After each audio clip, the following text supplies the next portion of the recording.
બાળકો જ્યારે મોબાઈલ કે લેપટોપમાં મોઢું ઘાલીને બેસે ને તો મા બાપને ચિંતા તો થાય જ.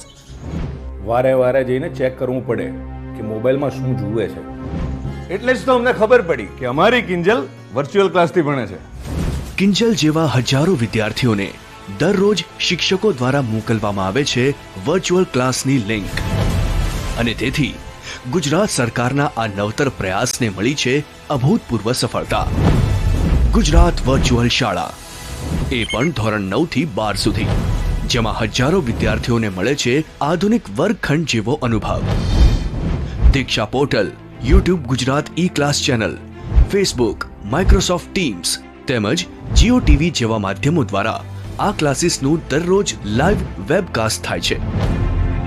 આ ઉપરાંત બાળકો પોતાના અનુકૂળ સમયે પણ આ જ ક્લાસીસ મોકલેલ લિંક મારફતે તમામ માધ્યમોમાં પણ ફરી જોઈ શકે છે. હવે તો મોબાઈલ પણ બની ગયો છે ભણવાનું શ્રેષ્ઠ માધ્યમ. ઉપરાંત જે બાળકો પાસે મોબાઈલ અને ઇન્ટરનેટની સુવિધા નથી તેઓ માટે પણ સરકારશ્રી દ્વારા ખાસ દૂરદર્શન ડીડી ગિરનાર અને વંદે ગુજરાત ચેનલ મારફતે ભણાવવામાં આવે છે. અમને તો હવે ખબર પડી કે આપણા ગુજરાતમાં શિક્ષણ આટલું આગળ છે. નિર્ણાયક સરકાર, શિક્ષણમાં અગ્રેસર. ગુડ મોર્નિંગ સ્ટુડન્ટ્સ, કેમ છો બધા? મજામાં?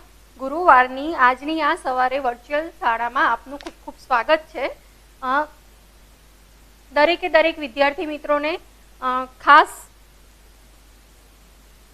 એટલું કહેવાનું રહેશે કે બિનજરૂરી મેસેજ પ્લીઝ ના કરતા. જે પણ ટોપિક આપણો ચાલે છે એ ટોપિક ઉપર જ આપણે આગળ વધવાનું છે અને એ ટોપિકના જ ક્વેશ્ચન તમારે પૂછવાના છે. મતલબ આપણો જે ટોપિક ચાલે છે એના આગળના ટોપિકના પણ ક્વેશ્ચન પૂછવાના નથી તમારે લોકોને, અને નેક્સ્ટ ચેપ્ટરના પણ નથી પૂછવાના. અને બની શકે એટલું હું આ જે આપણો ચેપ્ટર છે એમાં વધારાની પણ ઇન્ફોર્મેશન કવર કરું જ છું. એટલે જે આપણા ટોપિક ચાલ્યા છે એ જ ટોપિકમાં તમને ના ખબર પડતી હોય તો જ એના પ્રશ્નો પૂછવા, રાઈટ? કાલે 2-3 પ્રશ્નો મળ્યા હતા લિંક દ્વારા, વિદ્યાર્થી મિત્રોએ પૂછેલા હતા કે રાસાયણિક સંયોગીકરણ એટલે શું. તો જ્યારે 2 રસાયણો છે એને આપણે પ્રક્રિયા કરીએ છીએ, સંયોજન કરીએ છીએ, તો એ આખી પ્રક્રિયા છે એને રાસાયણિક સંયોગીકરણ તરીકે ઓળખી શકાય છે. પછી પ્રશ્ન એ પણ હતો કે પ્રાચીન સમયમાં કઈ રીતે જે તે વિદ્વાનો હતા એ તત્વોના નામ રાખતા હતા. આપણે તો જોયું કે અમુક ઈસવીસન પછી પણ આપણને જે નામ તત્વોના નામ રાખતા હતા એ નામ મંજૂરી અમુક વર્ષો પછી મળી છે. તો પહેલાના સમયમાં જે તે વિદ્વાનો હતા એમને જે લક્ષણો લાગ્યા, જે ગુણધર્મો હતા, એમણે જે પ્રમાણે જાણ્યું અને એમની ભાષામાં જે તે તત્વોના નામ આપતા હતા.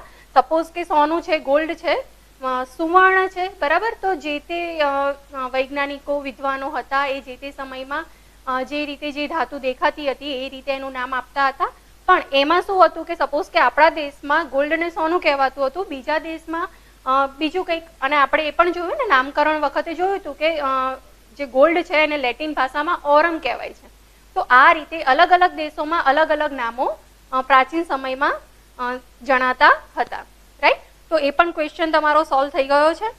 હવે નેક્સ્ટ એક ક્વેશ્ચન એ પણ હતો પરમાણ્વીયતા એટલે શું. તો પરમાણ્વીયતા આપણે કાલે જોઈ જ ગયા હતા કે જે તે તત્વ છે એમાંથી એક જ તત્વના અણુઓ બનીને સંયોજન બને છે, મિશ્રણ બને છે, અણુ બને છે.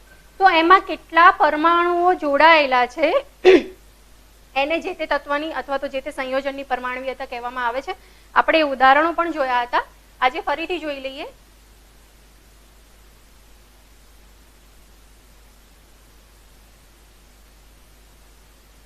આર્ગોન છે એ ફક્ત એક જ પરમાણુ ધરાવે છે, એ નિષ્ક્રિય છે, કોઈની સાથે પ્રક્રિયા કરતો નથી.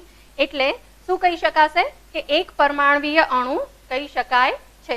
તમે આ જો અહીંયા જે ઉદાહરણો આપ્યા છે એ વ્યવસ્થિત રીતે જોઈ લો અને જાણી લો.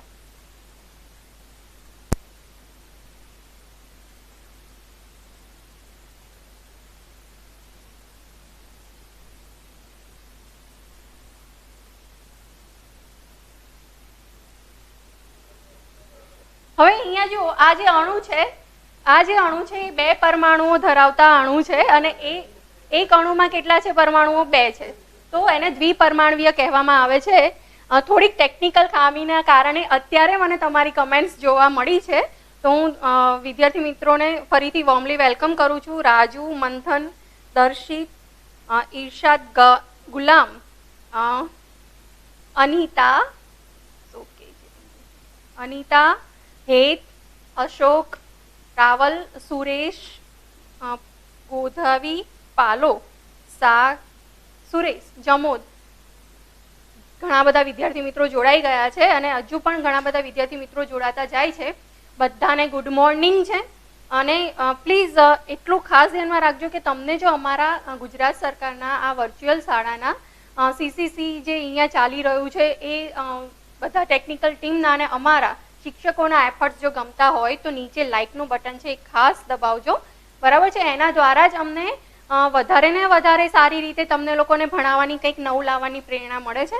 અને ના ખબર પડે ત્યાં ક્વેશ્ચન પૂછજો, પણ વધારાની કમેન્ટ્સ ના કરતા, બરાબર છે. જો વધારાની કમેન્ટ્સ એક ને એક વખત આવશે ને તો જો એવું લાગશે અહીંયા ઘણી બધી ટેકનિકલ ટીમના માણસો બેઠા હોય છે અને તમારી કમેન્ટ્સ ઉપર એમનું ધ્યાન હોય જ છે. જો વધારે વખત રિપીટ થશે અને ડિસ્ટર્બન્સ જણાશે તો તમને બ્લોક કરી દેવામાં આવશે, રાઈટ. તો પ્લીઝ ભણવામાં જ ધ્યાન આપો અને આપણે એ જ રીતે આગળ વધીશું. ટેકનિકલ ટીમને પણ હું કહું છું કે હવે મને કમેન્ટ્સ આગળ જવા દે, જોવા દે, બરાબર છે. ચલો, એક પરમાણ્વીયતા, દ્વિપરમાણ્વીયતા, બરાબર છે. એના પછી આપણે આગળ જોઈએ કે જે અણુમાં 3 પરમાણુઓ રહેલા છે એને ત્રિપરમાણ્વીય અણુ કહેવામાં આવે છે. 4 પરમાણુ રહેલા છે જો ફોસ્ફરસમાં તો એને ચતુપરમાણ્વીય કહેવામાં આવે છે. અહીંયા સલ્ફરમાં ઘણા બધા પરમાણુઓ રહેલા છે, એવા ઘણા બધા સંયોજનો છે કે 5, 6, 7, 8, 9, 10 ઘણા બધા પરમાણુઓ જોડાઈને એક અણુ બને છે, તો એને બહુપરમાણ્વીય અણુ કહેવામાં આવે છે, રાઈટ.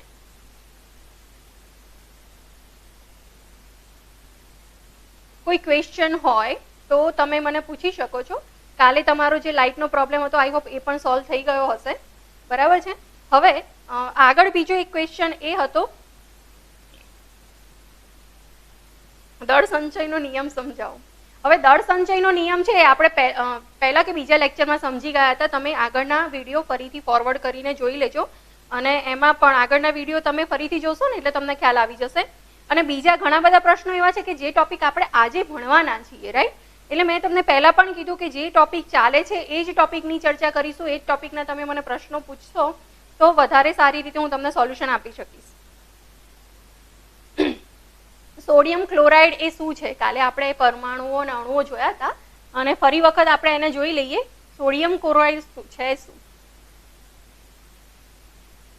આયનથી આપણે ચાલુ કર્યું હતું અને આયન કોને કહેવાય છે, કઈ રીતે બને છે આયન એ પણ આપણે સમજ્યા હતા કે જ્યારે પરમાણુના કેન્દ્રમાં પ્રોટોન અને ન્યુટ્રોન રહેલા હોય છે, ઇલેક્ટ્રોન એની કક્ષાઓમાં ફરતા હોય છે અને ત્યારે એક પરમાણુની કક્ષામાંથી એક ઇલેક્ટ્રોન છૂટો પડે છે કક્ષા સંપૂર્ણ કરવા માટે, પોતાની કક્ષા સંપૂર્ણ કરવા માટે, અને ઇલેક્ટ્રોન લે છે અથવા તો મેળવે છે અથવા તો આપે છે. આવી રીતે જ્યારે આપલે થાય છે ત્યારે જો ઇલેક્ટ્રોન ઓછો થાય છે તો પ્રોટોનની સંખ્યા વધી જાય છે, ધન વીજભાર વધી જાય છે. એના કારણે જે તે આયન ધન વીજભાર ધરાવતો આયન આપણે ગણી શકીએ છીએ અને એને Na+ કહીએ છીએ અને કેટાયન કહીએ છીએ, રાઈટ. એ જ રીતે જ્યારે ક્લોરીન છે, ક્લોરીનમાં પણ એવું છે, એના ન્યુક્લિયસમાં મતલબ કેન્દ્રમાં પ્રોટોન અને ન્યુટ્રોન રહેલા છે, એની કક્ષામાં ઇલેક્ટ્રોન્સ રહેલા હોય છે અને એ ઇલેક્ટ્રોન્સમાં જ્યારે જો અહીંયા ક્લોરીનનો પરમાણ્વીય ક્રમાંક 17 છે.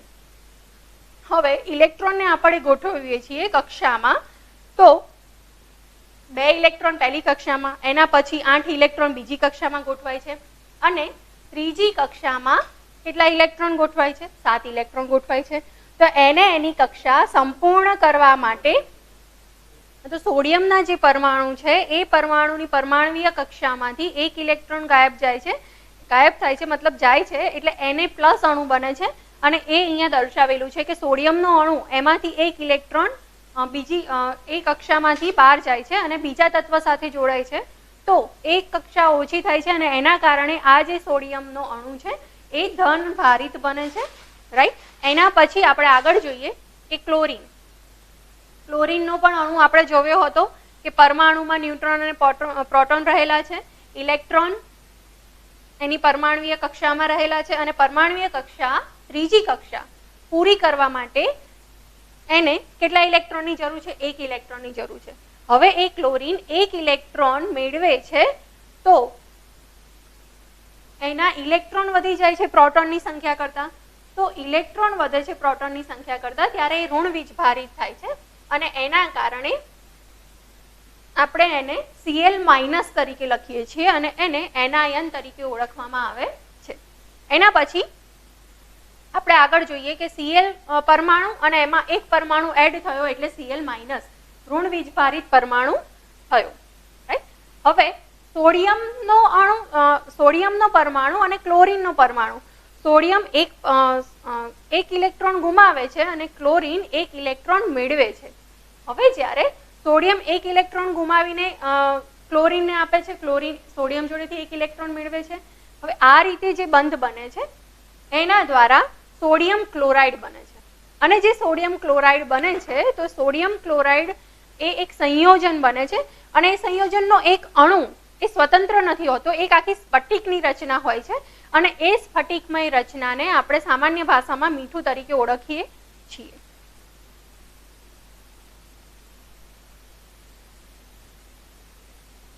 જો આ રીતે તત્વો જોડાતા હોય છે કે સોડિયમનો એક અણુ અને ક્લોરીનનો સોડિયમનો એક અણુ ક્લોરીન જોડે જાય છે અને ક્લોરીન 1 ઇલેક્ટ્રોન મેળવે છે, અને સોડિયમનો એક ઇલેક્ટ્રોન ક્લોરીન જોડે જાય છે. મતલબ કે પ્રોટોનની સંખ્યા વધે છે એને પ્લસ થાય છે, અને Clની સંખ્યા Clમાં ક્લોરીનની સંખ્યા ઘટે છે, એના ઇલેક્ટ્રોનની સંખ્યા ઘટે છે, એના લીધે Cl માઇનસ થાય છે.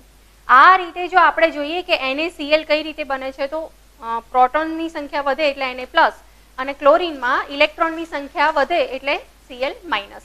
તો આ રીતે NaCl નો અણુ બને છે. નેક્સ્ટ આપણે જોઈએ આયનીય સંયોજનો. એ કઈ રીતે બને છે એ કાલે આપણે જોઈ જ ગયા હતા. જસ્ટ આપણે એના સૂત્રો કઈ રીતે બને છે એ અને એના દળથી ગુણોત્તર શું હોય છે એ જોઈએ. કે સપોઝ કે કેલ્શિયમ ઓક્સાઇડ છે તો કેલ્શિયમ ઓક્સાઇડમાં કેલ્શિયમ અને ઓક્સાઇડ જે તત્વો છે એ સંયોજાય છે, અને એનો દળથી ગુણોત્તર છે 5:2, એનો રેશિયો છે 5:2.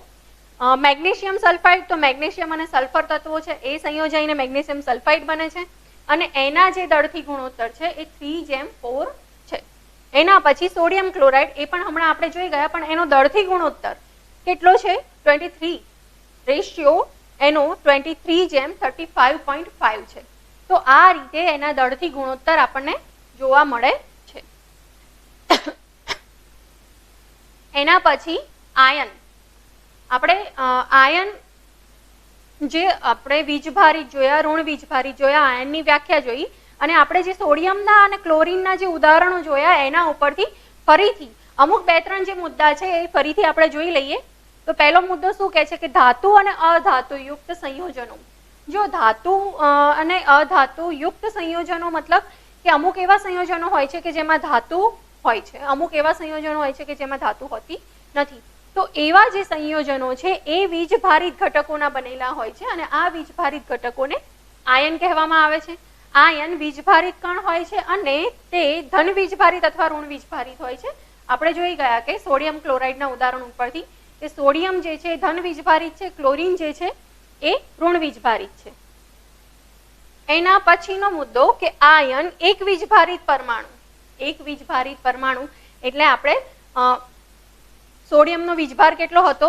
એક વીજભારિત પરમાણુ એટલે એક વીજભાર હતો, અને પરમાણુ કેટલા હતા? તો ફક્ત ને ફક્ત એક, સોડિયમનો એક પરમાણુ. અથવા તો ચોખ્ખો વીજભાર ધરાવતા પરમાણુઓના સમૂહના બનેલા હોય છે.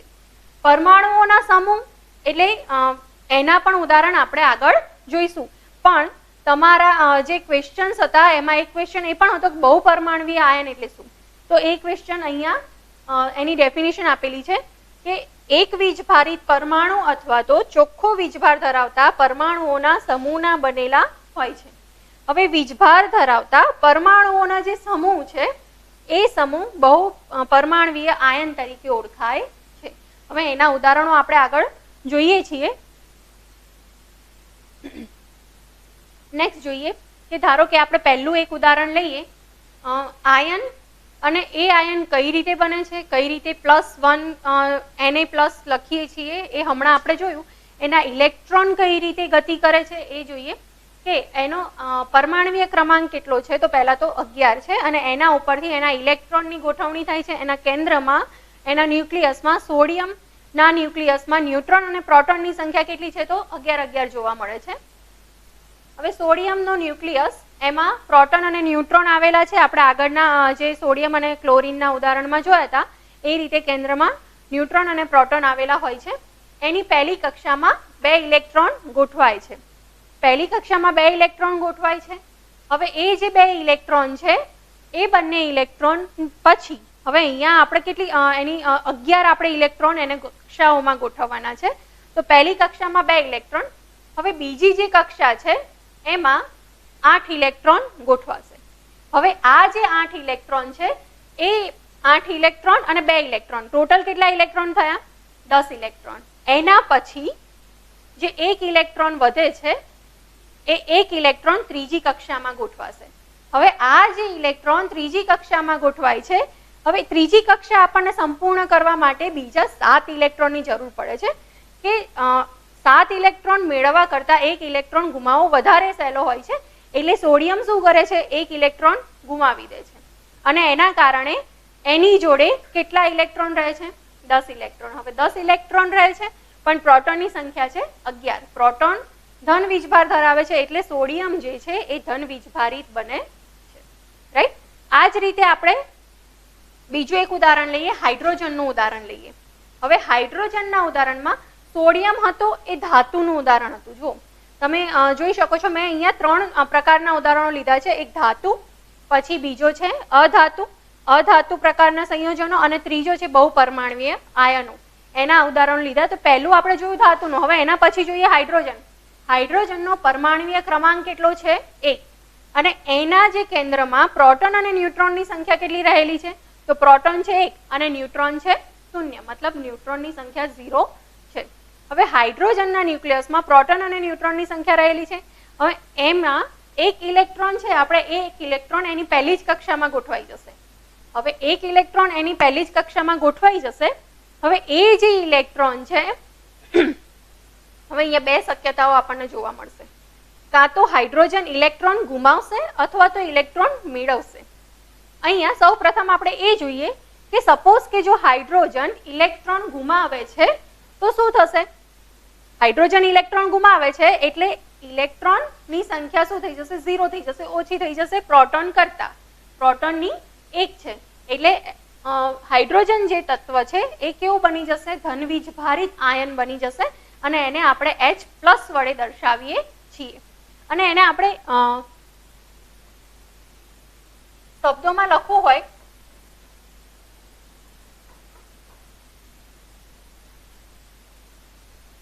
હાઇડ્રોજનનો આ જે આયન છે એને આપણે H+ તરીકે દર્શાવીએ છીએ. બરાબર છે? હવે આ જે આયન છે એમાં આપણે બીજી શક્યતાઓ જોઈએ કે બીજી શક્યતા શું હતી? કે બીજી શક્યતામાં જ્યારે હાઇડ્રોજન જે છે એ એની પરમાણ્વીય કક્ષામાં 1 ઇલેક્ટ્રોન તો છે જ, પણ જો એ બીજો ઇલેક્ટ્રોન મેળવે, આપણે પહેલા શું જોયું કે ઇલેક્ટ્રોન ગુમાવે છે, પણ જો એ બીજો ઇલેક્ટ્રોન મેળવે છે તો શું થશે? જો એની કક્ષામાં 2 ઇલેક્ટ્રોન આવશે અને 2 ઇલેક્ટ્રોન પહેલી કક્ષામાં આવી જાય છે એટલે પહેલી કક્ષા સંપૂર્ણપણે ભરાઈ જાય છે. બરાબર છે? એટલે આ જે આયનની 2 ઇલેક્ટ્રોનની સંખ્યા થઈ જશે કક્ષામાં. હવે એ કક્ષામાં 2 ઇલેક્ટ્રોનની સંખ્યા એ પ્રોટોન કરતા વધી જશે. બરાબર છે? તો શું થશે કે ધન વીજભાર ઓછો થશે અને ઋણ વીજભાર વધી જશે. તો જે તે આયન જે છે એ કેવો થઈ જશે? ઋણ વીજભારિત થઈ જશે અને એના કારણે આપણે એને H- તરીકે લખીશું. બરાબર છે? એના પછી આપણે ઓક્સિજનનું ઉદાહરણ લઈએ. હવે ઓક્સિજન જે છે, ઓક્સિજનમાં એનો પરમાણ્વીય ક્રમાંક કેટલો છે? 8. અને એમાં પ્રોટોન અને ન્યુટ્રોનની સંખ્યાઓ કેટલી રહેલી છે? 8. પ્રોટોન અને ન્યુટ્રોન બંને સંખ્યા જે આપેલી છે બંને સંખ્યા સમાન છે. હવે જ્યારે ઇલેક્ટ્રોન 8 જે છે એ આપણે કક્ષાઓમાં ગોઠવવા હોય તો 8 એ 8 ઇલેક્ટ્રોનને કક્ષામાં ગોઠવીએ તો પહેલી કક્ષામાં તો 2 જ ઇલેક્ટ્રોનનો સમાવેશ થશે. તો જે 2 ઇલેક્ટ્રોન છે એ 2 ઇલેક્ટ્રોન પહેલી કક્ષામાં આપણે ગોઠવીએ છીએ તો 8 માંથી કેટલા ઇલેક્ટ્રોન રહેશે? બાકી 6 ઇલેક્ટ્રોન બાકી રહેશે. હવે એ જે 6 ઇલેક્ટ્રોન છે એ આપણે બીજી કક્ષામાં ગોઠવીએ છીએ. હવે આ જે 6 ઇલેક્ટ્રોન એને આપણે બીજી કક્ષામાં ગોઠવીશું તો બીજી કક્ષા સંપૂર્ણપણે ભરાઈ જાય એના માટે આપણને કેટલા ઇલેક્ટ્રોનની જરૂર પડશે? 2 ઇલેક્ટ્રોનની જરૂર પડશે, કારણ કે બીજી કક્ષા સંપૂર્ણપણે ભરાઈ જાય એના માટે 8 ઇલેક્ટ્રોન જરૂરી છે. તો આપણી જોડે બીજી કક્ષામાં 6 ઇલેક્ટ્રોન છે. તો 2 ઇલેક્ટ્રોન જ્યારે ઓક્સિજન મેળવશે અથવા તો એને 6 ઇલેક્ટ્રોન ગુમાવવા પડે તો 6 ઇલેક્ટ્રોન ગુમાવવા કરતા એને 2 ઇલેક્ટ્રોન મેળવવા વધારે ઈઝી રહેશે. એના કારણે શું થશે? એ જે 2 ઇલેક્ટ્રોન મેળવે છે અને 2 ઇલેક્ટ્રોન મેળવે છે તો શું થશે કે ઇલેક્ટ્રોનની સંખ્યા જો તમે ગણી શકો છો કેટલી થાય છે ઇલેક્ટ્રોનની સંખ્યા? 2 and plus 8 10 થઈ જશે. અને અહીંયા આપણી જોડે પ્રોટોનની સંખ્યા કેટલી છે? 8 છે. તો ઇલેક્ટ્રોન છે 10 અને પ્રોટોન છે 8. તો જો અહીંયા તમને ડિફરન્સ કેટલો જોવા મળે છે? એને આપણે તટસ્થ કરવો હોય વીજભારને તટસ્થ કરવો હોય તો ડિફરન્સ કેટલો જોવા મળે છે? તો અહીંયા જે ડિફરન્સ છે એ આપણને -2 જોવા મળે છે. તો એના કારણે આપણે ઓક્સિજન જે આયન બનશે ઇલેક્ટ્રોન મેળવીને તો એ ઇલેક્ટ્રોન મેળવીને જે ઓક્સિજન આયન બને છે તો એને આપણે શું લખીએ છીએ? -2. અહીંયા ઉપર -2 લખીશું.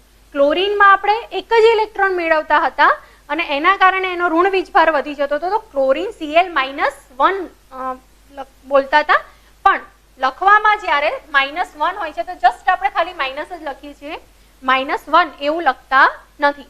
પણ જ્યારે એક કરતા વધારે ઇલેક્ટ્રોન મેળવીને કોઈ પણ જે તત્વ છે એ આયન બને છે, ઋણ વીજભારિત અથવા ધન વીજભારિત આયન બને છે, ત્યારે અહીંયા આવી રીતે +2 -2 +3 -3 એ રીતે લખવામાં આવે છે. તો ઓક્સિજન છે એ ઋણ વીજભારિત આયન બનશે અને એને આપણે -2 વડે દર્શાવીએ છીએ. O-2 એ આયન દ્વારા દર્શાવીએ છીએ. હવે ત્રીજો જે પ્રકાર છે જેની હમણાં જ આપણે ડેફિનેશન જોઈ કે બહુપરમાણવીય આયન કોને કહેવામાં આવે છે, તો જે આયનમાં આવી રીતે જે વીજભાર ધરાવતા આયનમાં એક કરતા વધારે પરમાણુઓ આવેલા હોય તો એને બહુપરમાણવીય આયન તરીકે ઓળખવામાં આવે છે. તો એનું ઉદાહરણ પણ આપણે જોઈએ આગળ.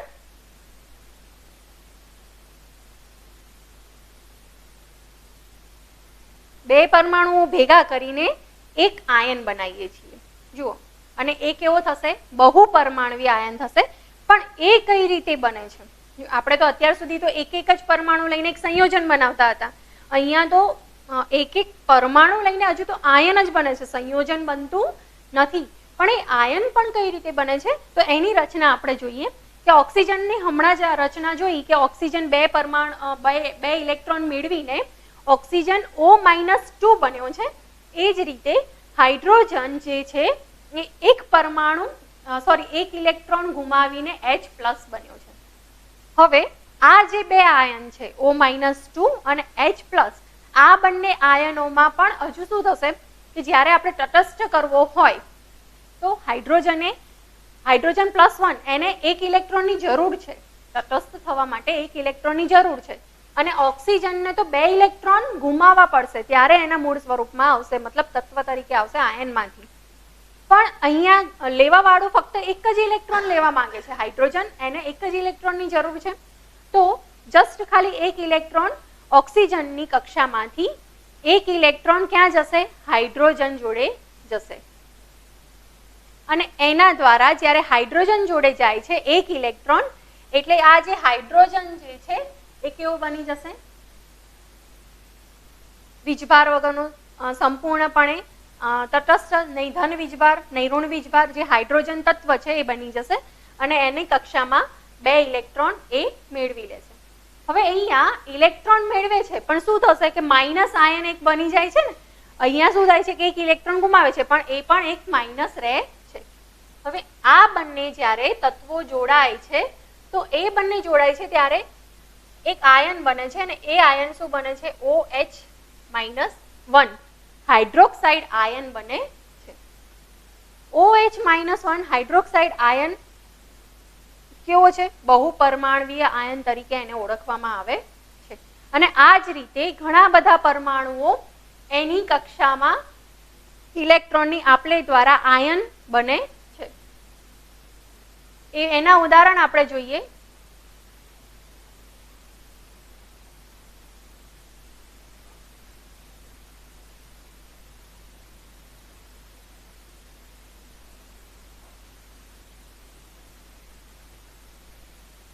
જો આયનના ઉદાહરણો તો એમાં સંયોજકતા આપેલી હોય છે. તો એ સંયોજકતા કેટલી હોય છે? સપોઝ કે સંયોજકતા સમજવી હોય તો તમે કોઈ એક ઉદાહરણ લઈ શકો છો કે માણસ છે, માણસને કેટલા હાથ હોય છે? 2 હાથ હોય છે. તો એની સાથે એને જોડવા માટે બીજા 2 હાથની જરૂર પડે. સપોઝ કે ઓક્સિજનને આપણે આપણી સાથે ગોઠવીએ છીએ તો ઓક્સિજન 2 સંયોજકતા ધરાવે છે અને 2 પરમાણુ સાથે જોડાય છે. એ જ રીતે આપણે ઓક્ટોપસ લઈએ તો ઓક્ટોપસના કેટલા હાથ હોય છે? 8 હાથ હોય છે. તો એ 8 પરમાણુ સાથે જોડાઈ શકે છે. બરાબર છે? તો આ રીતે જે તે પરમાણુ જેટલા પરમાણુ સાથે જોડાઈ શકે એ એની સંયોજકતા કહેવામાં આવે છે. એ પણ આપણે આગળ ભણીશું. બરાબર? એની ડેફિનેશન સમજીશું. અત્યારે આપણે અહીંયા એક સંયોજકતા ધરાવતા આયન જોઈએ, એની સંજ્ઞા જોઈએ. તો સોડિયમ છે અને સોડિયમ જે છે એ એક સંયોજકતા ધરાવે છે. હવે સંજ્ઞા કયા કયા તત્વોની કઈ કઈ સંજ્ઞા છે એ તો આપણે બહુ વ્યવસ્થિત રીતે સારી રીતે ભણી ગયા છીએ. તો પોટેશિયમ એના લેટિન નામ ઉપરથી આપણે કે લીધું હતું અને કે એ સંયોજકતા કેવી છે એની? 1. અને એ કેવો છે? વીજભાર, ધન વીજભાર ધરાવે છે. એના પછી સિલ્વર પણ ધન વીજભાર ધરાવે છે અને એક સંયોજકતા ધરાવે છે. અને કોપર. જો અહીંયા કોપરની જે સંયોજકતા છે એ એના સમસ્થાનિકના આધારે એની સંયોજકતા અલગ અલગ જોવા મળે છે. કોપરની સંયોજકતા 1 પણ છે અને કોપરની સંયોજકતા 2 પણ છે. બરાબર? તો જ્યારે કોપરની એક સંયોજકતા હોય અને ધન વીજભાર ધરાવે છે, મતલબ કે ઇલેક્ટ્રોન શું કરે છે? ગુમાવે છે અને ધન વીજભાર ધારિત આયન બને છે. એના પછી એક જ સંયોજકતા ધરાવતા આ અધાત્વીય તત્વો. હવે અધાત્વીય તત્વોમાં હાઇડ્રોજન H+ ધરાવે છે. H- જો હાઇડ્રોજન તત્વ જ છે એ H+ મતલબ ધન વીજભારિત બને છે ત્યારે એ હાઇડ્રોજન ગણાય છે અને ઋણ વીજભારિત બને છે ત્યારે એ હાઇડ્રાઇડ કહેવાય છે. બરાબર? તો એ પણ આપણે જોઈએ છીએ કે એનું જે ધન વીજભાર છે H+ છે અધાત્વીય તત્વનું અને હાઇડ્રાઇડ જ્યારે બને છે 1 ઇલેક્ટ્રોન મેળવે છે, માઇનસ બને છે ત્યારે એ H-1 તરીકે લખાય છે અને એને હાઇડ્રાઇડ કહેવામાં આવે છે. ક્લોરીન જે તત્વ છે એ ક્લોરીન તત્વ પણ 1 ઇલેક્ટ્રોન મેળવે છે. જેમ આપણે સોડિયમ ક્લોરાઇડના અણુસૂત્ર જે રીતે બને છે એની રચના કઈ રીતે બને છે એમાં જોયું હતું કે એ 1 ઇલેક્ટ્રોન મેળવે છે. 1 ઇલેક્ટ્રોનના કારણે Cl-1 બને છે. હવે બ્રોમિન જે તત્વ છે એ જે બ્રોમિન તત્વમાં શું થાય છે કે 1 ઇલેક્ટ્રોન એ મેળવે છે, માઇનસ ઋણ વીજભારિત બને છે અને એ બ્રોમાઇડ બને છે. જો એના નામ જ્યારે ઇલેક્ટ્રોનની આપલે થાય છે ત્યારે એના નામ પણ બદલાઈ જાય છે અને એના કારણે બ્રોમાઇડ કહેવાય છે. આયોડિનમાં પણ શું થશે કે 1 ઇલેક્ટ્રોન મેળવશે, ધન વીજભાર ઓછો થશે અને ઋણ વીજભાર વધી જશે એટલે એના કારણે I- થશે અને આયોડાઇડ બની જશે. એ જ રીતે ઓક્સાઇડ O-2. જો ઓક્સિજન જે હતું, ઓક્સિજન તત્વ હતું, એને શું કર્યું? 2 ઇલેક્ટ્રોન મેળવ્યા. હવે જે 2 ઇલેક્ટ્રોન મેળવ્યા છે એના કારણે એના કેન્દ્રમાં રહેલા પ્રોટોન કરતા ઇલેક્ટ્રોનની સંખ્યા વધી ગઈ અને જે 2 ઇલેક્ટ્રોનના કારણે એનો વીજભાર કેવો થયો? ઋણ વીજભાર થયો અને ઋણ વીજભારના કારણે જે ઓક્સિજન તત્વ છે એ ઓક્સાઇડ આયન બની જાય છે અને એને O-2 વડે દર્શાવવામાં આવે છે. એ જ રીતે સલ્ફાઇડ. હવે સલ્ફાઇડ જે છે એ સલ્ફાઇડમાં પણ એવું જ થાય છે કે 2 ઇલેક્ટ્રોન મેળવે છે, ધન વીજભાર કરતા ઋણ વીજભાર વધી જાય છે અને એના કારણે S-2 બને છે અને આ રીતે સલ્ફરમાંથી સલ્ફાઇડ આયન બને છે. અને એ જ રીતે આપણે આગળ જોઈએ કે બહુપરમાણવીય આયન અને એની સંજ્ઞાઓ જોઈએ. તો મેં હાઇડ્રોક્સાઇડનું એક ઉદાહરણ આપ્યું OH-1. એક સંયોજકતા બાકી રહે છે ને. આપણે હાઇડ્રોક્સાઇડના આયનમાં જોયું હતું કે ઇલેક્ટ્રોનની આપ લે કરવામાં ફક્ત ને ફક્ત એક જ ઇલેક્ટ્રોનની એક ઇલેક્ટ્રોનનો જ વધારો મળ્યો છે. હવે એક ઇલેક્ટ્રોનના વધારાને કારણે શું થાય છે કે એક ઇલેક્ટ્રોનના કારણે માઇનસ આવશે, ઋણ વીજભાર બની જશે અને હાઇડ્રોક્સાઇડ આયન બની જશે. એ જ રીતે ઘણા બધા બે સંયોજકતા ધરાવતા તત્વો છે જે ધન વીજભાર ધરાવે છે, એ જોઈ લઈએ. મેગ્નેશિયમ Mg+2, કેલ્શિયમ Ca+2, ઝીંક છે તો એને Zn+2 તરીકે ઓળખવામાં આવે છે. આયન છે અને કોપર છે. જેમ કોપરમાં મેં તમને કીધું હતું કે સમસ્થાનિક પ્રમાણે એના આયનમાં પણ ચેન્જીસ જોવા મળે છે, એ જ રીતે એના આયનોમાં પણ ચેન્જીસ જોવા મળે છે. મતલબ કે ઇલેક્ટ્રોનની સંખ્યા વધારે ઓછીના કારણે એની જે ધન વીજભારિત સંખ્યા છે એ વધારે ઓછી જોવા મળે છે. તો એ જ રીતે આયનમાં પણ એવું છે. Fe+2 પણ જોવા મળે છે અને Fe+3 પણ જોવા મળે છે. પછી એલ્યુમિનિયમ, તો એલ્યુમિનિયમ જે છે એ એલ્યુમિનિયમ Al+3 બરાબર, એ 3 સંયોજકતા ધરાવે છે અને એ 3 ઇલેક્ટ્રોન મેળવીને સંપૂર્ણ આયન બનવાનો પ્રયત્ન કરે છે. એટલે એણે શું કર્યું છે કે 3 ઇલેક્ટ્રોન એને ગુમાવી દીધા છે. હવે એ જો 3 ઇલેક્ટ્રોન પાછા મળી જાય તો એ તત્વ બની જશે. હવે એ 3 ઇલેક્ટ્રોન ગુમાવ્યા છે એટલે પ્રોટોનની સંખ્યા વધી ગઈ, એટલે જે આયન બન્યો એ કેવો બન્યો, ધન વીજભારિત બની ગયો અને એના કારણે Al+3 લખાય છે. આ જ રીતે નાઇટ્રાઇટ છે. તો નાઇટ્રાઇટને પણ N-3 તરીકે દર્શાવવામાં આવે છે. ઋણ વીજભાર વધી ગયો છે અને ઇલેક્ટ્રોન મેળવ્યા છે. એના પછી કાર્બોનેટ, સલ્ફાઇડ અને સલ્ફેટ, આ બધા જ બે સંયોજકતા ધરાવતા બહુપરમાણવીય આયનો છે. એના પછી લાસ્ટમાં 3 સંયોજકતા ધરાવતો ઋણ વીજભાર ધરાવતો આયન, બહુપરમાણવીય આયન ફોસ્ફેટ છે કે જે એની સંજ્ઞા આપણે લખવી હોય તો PO4 સફિક્સમાં અને ઉપર -3 લખીએ છીએ. અને ઉપરના જે એક સંયોજકતા ધરાવતા બહુપરમાણવીય આયનો આપણે જોઈ જ ગયા, ફરીથી જોઈ લઈએ કે ammonium NH4+1, hydroxide OH-1, nitrate NO3-1 અને હાઇડ્રોજન કાર્બોનેટ HCO3-1. તો આ બધા જ આયનો છે અને આ આયનો ભેગા થઈને સંયોજનો બને છે, રાસાયણિક સૂત્રો બને છે. તો હવે રાસાયણિક સૂત્રો એટલે શું એ આપણે જોઈએ.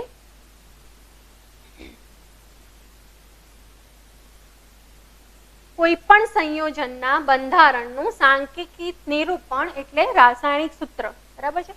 કોઈ પણ સંયોજનનું જે બંધારણ થાય છે એને આપણે પહેલા પણ કીધું હતું કે સંજ્ઞા, કોઈ પણ આપણે તત્વ છે એના નામથી આપણે ઓળખીએ છીએ કે oxygen, hydrogen, bromine, sulphur, phosphorus.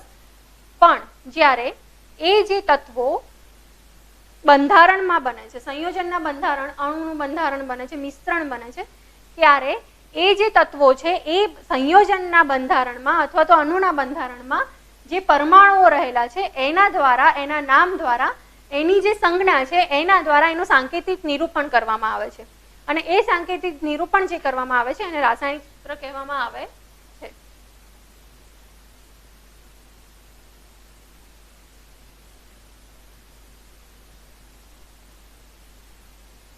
હવે રાસાયણિક સૂત્ર આપણે સંજ્ઞા લખીએ છીએ પણ એના નિયમો પણ છે. જેમ આપણે કોઈ પણ તત્વનું નામકરણ કરેલું હતું અને નામકરણ કર્યા પછી એની સંજ્ઞા જોઈ હતી કે ઓક્સિજન છે તો O, સોડિયમ છે તો Na, પોટેશિયમ છે તો K, પછી મેગ્નેશિયમ છે તો Mg, બરાબર. તો આ રીતે એની સંજ્ઞા લખી હતી, એની સંજ્ઞા જાણી હતી. તો એના પણ નિયમો હતા સંજ્ઞા લખવાના કે ફર્સ્ટ લેટર કેપિટલ હોવો જોઈએ, સેકન્ડ લેટર છે સ્મોલ હોવો જોઈએ, બરાબર છે. તો એ જ રીતે અહીંયા પણ રાસાયણિક સૂત્ર લખવાના નિયમો છે. એ નિયમોમાં આયનની સંયોજકતા અથવા વીજભાર સંતુલિત હોવા જોઈએ. હવે જો કોઈ પણ આયન છે એ આયન જે છે એની સંયોજકતા, આયનની સંયોજકતા શું, તો કેટલા પરમાણુઓ એક આયન સાથે જોડાય છે એની સંયોજકતા બનશે. તો આયનની સંયોજકતા અથવા વીજભાર કેવો હોવો જોઈએ, સમતુલિત હોવો જોઈએ, સમતલ થઈ જવો જોઈએ. જ્યારે સંયોજન બને છે ત્યારે પ્લસ અને માઇનસ, એક પ્લસ તો સામે એક પરમાણુ માઇનસ હશે ત્યારે સંયોજન બનશે. જો બે માઇનસ હોય તો સામે બે પરમાણુ +1 વાળા હોવા જોઈએ અથવા તો એક પરમાણુ +2 વાળો હોવો જોઈએ. આ રીતે એની જે સંયોજકતા છે એ સમતોલિત થવી જોઈએ. અથવા તો વીજભાર સમતોલિત થવો જોઈએ. એના પછી બીજો મુદ્દો જોઈએ તો જ્યારે સંયોજન ધાતુ અને અધાતુ બંને ધરાવતું હોય. હવે સંયોજન એવા પણ હોય છે કે ધાતુ અને અધાતુ બંને મિક્સ હોય અને એનું સંયોજન જે બનેલું હોય ત્યારે શું છે કે પ્રથમ ધાતુની સંજ્ઞા અથવા તો નામ લખવામાં આવે છે. તો ધારો કે એક સંયોજન છે તો એનું ઉદાહરણ છે કે કેલ્શિયમ ઓક્સાઇડ. હવે કેલ્શિયમ ઓક્સાઇડમાં કયા કયા પરમાણુ અને તત્વો રહેલા છે? તો કેલ્શિયમ અને ઓક્સાઇડ. તો કેલ્શિયમ અને ઓક્સાઇડમાં ધાતુ કઈ છે? તો કેલ્શિયમ ધાતુ છે, ઓક્સાઇડ જે છે એ અધાતુ. તો સૌપ્રથમ ધાતુ આવશે અને પછી બીજે તત્વો આવશે. મતલબ કે એનું નામકરણ કઈ રીતે થશે? કેલ્શિયમ ઓક્સાઇડ, અને સંજ્ઞામાં પણ એને એ જ રીતે લખવામાં આવે છે CaO. અને બીજું ઉદાહરણ જોઈએ કે આયર્ન સલ્ફાઇડ. તો આયર્ન સલ્ફાઇડમાં પણ શું થશે કે આયર્ન જે છે એ Fe એ ધાતુ છે એટલે એને આપણે પહેલા લખીએ છીએ અને પછી સલ્ફાઇડ. તો સલ્ફાઇડ છે એ S એ પાછળ આવે છે અને આ રીતે એનું રાસાયણિક સૂત્ર લખવામાં આવે છે. એના પછી ત્રીજો મુદ્દો જોઈએ કે બહુપરમાણવીય આયનો દ્વારા બનતા સંયોજનોમાં આયનને કૌંસમાં દર્શાવી કૌંસની બહાર તેનો ગુણોત્તર દર્શાવતી સંખ્યા લખાય છે. તો એના પણ ઉદાહરણ આપેલા છે કે NH4 ટ્વાઇસ. જો NH4 જે બહુપરમાણવીય આયન છે એ આપણે 2 વખત લીધો છે અને SO4 છે એ આયન જે છે એ -2 સંયોજકતા ધરાવે છે અને આ +1 સંયોજકતા ધરાવે છે. તો અહીંયા 2 પરમાણુઓની જરૂર, 2 આયનોની જરૂર પડી છે એટલે આપણે કૌંસની બહાર સફિક્સમાં 2 લખ્યા છે. એ જ રીતે NaNO3. હવે જો અહીંયા Na+1 છે, NO3 -1 છે. તો અહીંયા 1 કરતા વધારે હોય ત્યારે કૌંસમાં એની સંખ્યા 12 લખવાની જરૂર છે, પણ જ્યારે આયન એક જ હોય તો એને કૌંસમાં લખવાની જરૂર રહેતી નથી. તો આ રીતે રાસાયણિક સૂત્રો આ નિયમ, આ બધા જે નિયમો છે, આ 3 જે મુદ્દા છે એને ધ્યાનમાં રાખીને લખવામાં આવે છે. હવે એ જે સૂત્રો લખવામાં આવે છે તો એમાં સૌપ્રથમ આપણે ઉદાહરણો, ઘણા બધા ઉદાહરણો લીધેલા છે. એ ઉદાહરણો ફટાફટ જોઈ લઈએ કે હાઇડ્રોજન ક્લોરાઇડ છે તો એની સંજ્ઞા શું થશે? પહેલા તો એના તત્વો કયા કયા છે હાઇડ્રોજન અને ક્લોરાઇડમાં? તો હાઇડ્રોજન અને ક્લોરીન. તો એની સંજ્ઞા જોઈએ કે હાઇડ્રોજન અને ક્લોરીનની સંજ્ઞા H અને Cl. એના પછી એની સંયોજકતા. તો હાઇડ્રોજનની સંયોજકતા આપણે જોયું કે 1 છે, +1 છે અને Cl ની સંયોજકતા છે -1.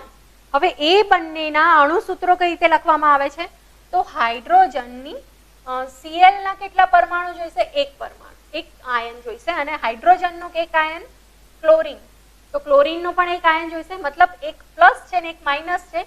જો અહીંયા વીજભાર કેવો થઈ જાય છે? સંતુલિત થઈ જાય છે. તો એના કારણે એનું સૂત્ર શું બનશે? HCl. તો આ રીતે હાઇડ્રોજન ક્લોરાઇડનું સૂત્ર લખવામાં આવે છે. એના પછી હાઇડ્રોજન સલ્ફાઇડ. હવે હાઇડ્રોજન સલ્ફાઇડમાં પણ સંજ્ઞા જોઈ લઈએ કયા કયા તત્વો અંદર, કયા કયા આયનો આવશે? તો હાઇડ્રોજન અને સલ્ફર. અને એ બંનેની સંયોજકતા છે, હાઇડ્રોજનની છે સંયોજકતા 1, સલ્ફરની સંયોજકતા છે 2. હાઇડ્રોજનની સંયોજકતા 1 છે, +1 છે, સલ્ફરની -2 છે. તો અહીંયા સલ્ફરની -2 સંયોજકતા છે તો એને કેટલા પરમાણુઓની જરૂર પડશે? 2. 2 હાઇડ્રોજનના આયનો સલ્ફર સાથે જોડાશે ત્યારે એક સંયોજન બનશે. તો એના કારણે 2 હાઇડ્રોજન લેવાના અને 1 સલ્ફરનો આયન લેવાનો અને એ રીતે સૂત્ર બનશે H2S. બરાબર? અને એને આપણે કહીએ છીએ હાઇડ્રોજન સલ્ફાઇડ. બરાબર છે? એના પછી આપણે બીજું ઉદાહરણ લઈએ. આ વેલ નોન એક્ઝામ્પલ છે, પાણીનું ઉદાહરણ છે. બરાબર? હવે પાણીમાં તો તમને લોકોને ખ્યાલ જ છે કે હાઇડ્રોજન અને ઓક્સિજન આ 2 તત્વો રહેલા છે અને એની સંયોજકતા જોઈએ તો જેમ હાઇડ્રોજન અને સલ્ફરની સંયોજકતા હતી સેમ એવી જ રહેશે અહીંયા. હાઇડ્રોજન +1, ઓક્સિજન -2 અને એ રીતે પાણીનું સૂત્ર બને છે H2O. બરાબર? એના પછી બીજું એક ઉદાહરણ જોઈએ, કાર્બન ટેટ્રાક્લોરાઇડ. હવે અહીંયા આ જે સંયોજન છે એમાં કયા કયા આયનો અને તત્વોના આયનો છે? તો કાર્બન છે અને ક્લોરીન છે. હવે એની સંયોજકતા જોઈએ તો કાર્બનની સંયોજકતા છે 4 અને ક્લોરીનની કેટલી છે? 1. હવે કાર્બનની 4 સંયોજકતા છે એ છે એ +4 છે. તો એને ક્લોરીનના કેટલા પરમાણુઓ લેવા પડશે ત્યારે એક સંયોજન બનશે? તો ક્લોરીનના 4 પરમાણુઓ સાથે એને પ્રક્રિયા કરવી પડશે. મતલબ કે કાર્બન 1 અને ક્લોરીનના 4 અણુ. આ રીતે ક્લોરીનના 4 આયન અને આ રીતે એક સૂત્ર બનશે સી, કાર્બનનો એક પરમાણુ સી અને ક્લોરીનના 4 આયનો પરમાણુઓ Cl4.